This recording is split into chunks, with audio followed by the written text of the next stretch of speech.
Чолпонбай Тилебердиев атындагы номер 2 жалпы билим берүү инновациялык мектебинин математика мугалими Камчыбекова Майрам Көлбек-Болуевна.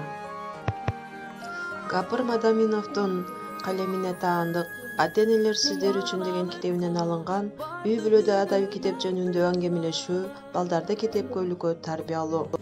Эмне үчүн китеп окушубуз керек, урматтуу ата-эне? Мен өзүмдөгү бардык жакшы сапаттар үчүн китепке милдеттүүмүн деп айткан экен Горький.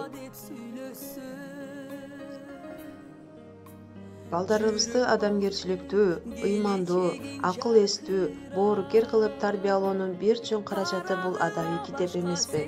Ал биз, ата-энелер, акылыбыз, тажрыйбабыз жетишип, айта албагандын көбүн көркөмдөп, кызыктуу кылып айтып берет, түшүндүрөт.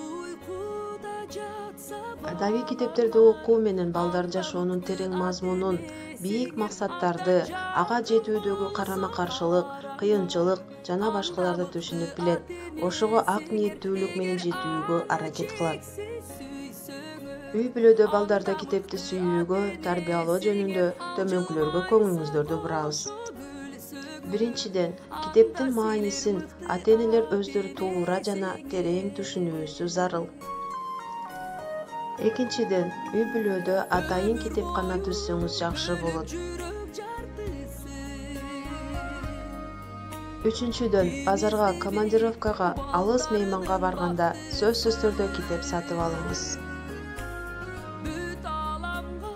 Төртүнчүдөн, мектепке чейинки 5-7 жаштан баштап ушул куракта сүрөттүү китептерди, жомокторду бирге көрүп, окуп берип, кийин мектеп жашында да окуган китептерди чогуу талкуулап, ой бөлүшүп барсаңыз, китептин таалим-тарбиялык мааниси артат.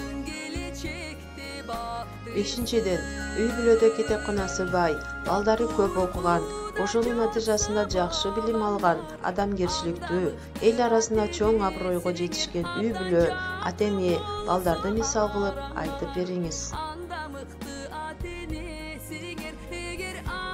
Алтынчыдан, телевизордон көргөн көркөм тасмалардын, мультфильмдердин, бардыгы китептерден алынып тартылганын, эгер китебин окуса, андан да кызыктуу, толук болоорун айтып бериңиз.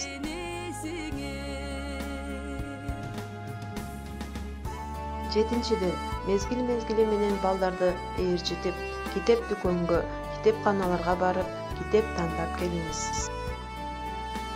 Сегизинчиден, айылдагы китеби көп үй бүлөлөр менен китеп алмашып туруңуз.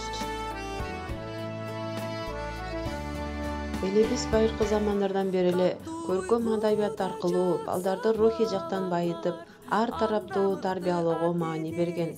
Ошон үчүн Манас эпосу, Курманбек, Эртөштүк жана башкалар жомок уламыш легендаларды пайдаланган. Балдар кыштын узун түнүндө чоң эне, чоң аталарынан жомокторду угушкан.